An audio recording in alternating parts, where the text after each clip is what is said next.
Hello, I'm Marcus Bohr. I'm a local locum GP and a health IT specialist. How will Devomank ensure that the money that's available doesn't get frittered away in lots of these overlapping organisations, all trying with good intentions, and all talking the right sort of talk, but very little in terms of action, in terms of engaging SMEs to do work.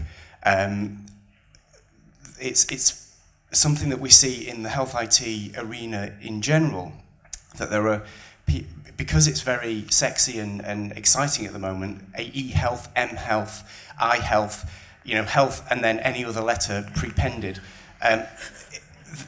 These things are very exciting, and so it's become a place where many sort of what you might call Quango type organisations just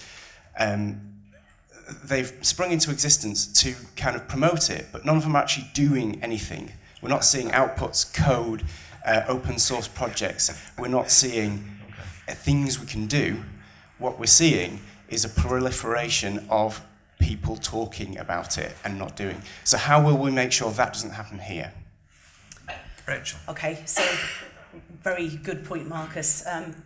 First of all, reflecting back on what we saw earlier about, firsts and about the fact that Manchester has everything, I think we've got an amazing set of resources in Greater Manchester, SMEs included. And as you know, because I've run an NHS Hack Day with you, and from our experience running Hack Days with SMEs, which is how I met Jez, and with our clinicians, what we need to do is actually, I think, get the organisations in a state where they are confident in commissioning the local SMEs. But we also need to make sure we have the architecture, which means that we can use products from SMEs alongside the big products. So that comes to the platform, and the platform has to be designed right. For me, the more people you've got in work, the healthier your population, yeah? And what we need to do is create local jobs.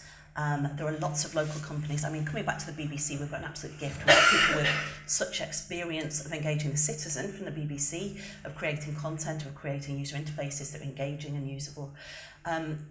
We need to work a lot harder in that space, and certainly I don't think we're confident as CIOs in commissioning SMEs on the whole. I'm probably slightly more confident than some, but we've still got a long way to go. And I think we need to know what our resources are, and it would be nice if we could have a place where they were all listed and so on, but that's not going to work unless we have the platform that the SMEs can plug their really nice applications into. So I think we need to work at that, and certainly there's a stream in Devolution for informatics, but it's not started looking at that platform yet, and that for me is really key. Interoperability is key, making sure that we're not dependent on any one supplier, and that we can plug and play, local local star.stars or Northern Quarter companies or the guys ran the BBC, any of their applications in. Actually, we've got an absolute gift there that we're not leveraging, and so for me that's a real opportunity. I think just to add to what Rachel said and reinforce the point I made earlier, it is one of the drivers behind Health Innovation Manchester. I think we've recognised and acknowledged that there are a number of these types of organisations, and we need to bring them together to operate seamlessly as a single virtual entity to make it far simpler for industry to engage with us. So I think there's validity in the point that you make.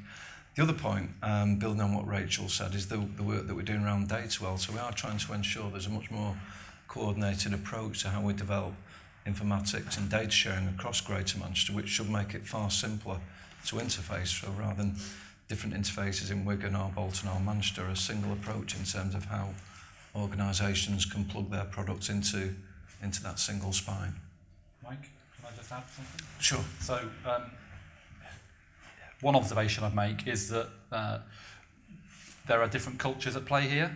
So at their most extreme, it feels to me, there's an SME culture that is frustrated with the way in which the NHS operates. And at the other extreme, there's a sort of traditional NHS culture, if you like, which is, in the case of clinical commissioning groups, led by GPs who are very experienced in being GPs, but aren't necessarily terribly experienced in the interface with all of the sort of technology and other things that we're talking about. So what we need to work through is how we enable these cultures to understand each other a bit better and to work together a bit better. So, this morning is an example of that, hopefully, and the work that colleagues have described, practical examples as well as some of the frameworks around things like Health Innovation Manchester, I think will be ways in which we can try to bring those cultures a bit more closely together.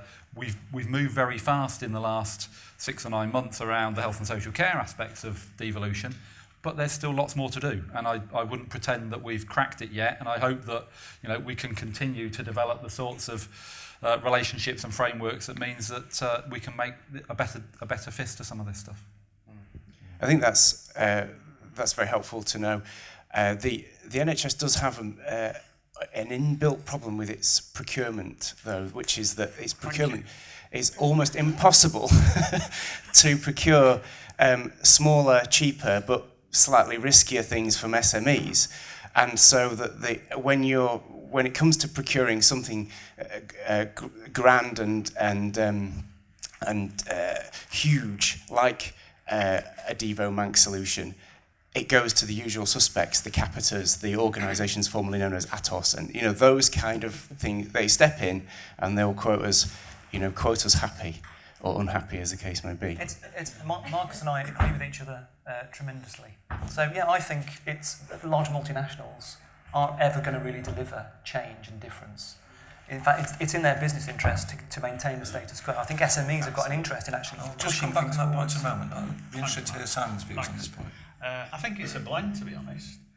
We couldn't provide the healthcare we provide on this site without the support on goods and equipment from large multinational organisations who invest in technology, who support the work we do, who support our clinicians and support the services we provide. I do think there's a danger that we paint NHS procurement as some kind of fortress which isn't receptive or isn't open to SMEs. I think we need to get better. We're certainly following the work of the local authorities, who I think are ahead of us in terms of making their systems, making their opportunities more accessible. That being said, NHS procurement professionals absolutely dedicated to opening up those opportunities. It's in their interest to create competition. They want to see new players in the market. In general, it's a little bit easier if they're locally based, but not exclusively. So Howard?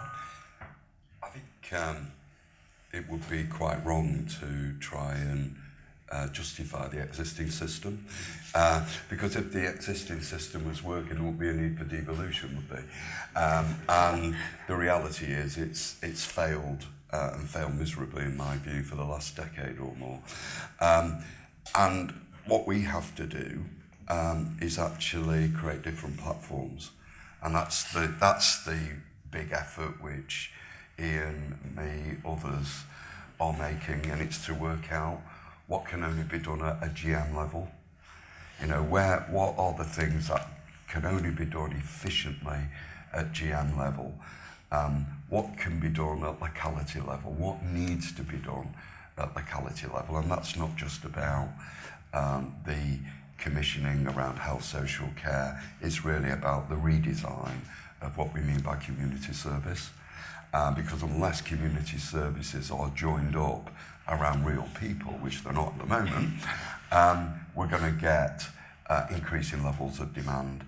And at the same time, we have got to change the front door around how SMEs actually access not just the NHS and health social care agenda, but the wider economic growth agenda for the city region. And I think we made enormous progress around the wider growth agenda. As I said earlier, we have a growth hub. People can access that growth hub. There are very, very few better places in the UK in terms of the support people will get for startups, in my view.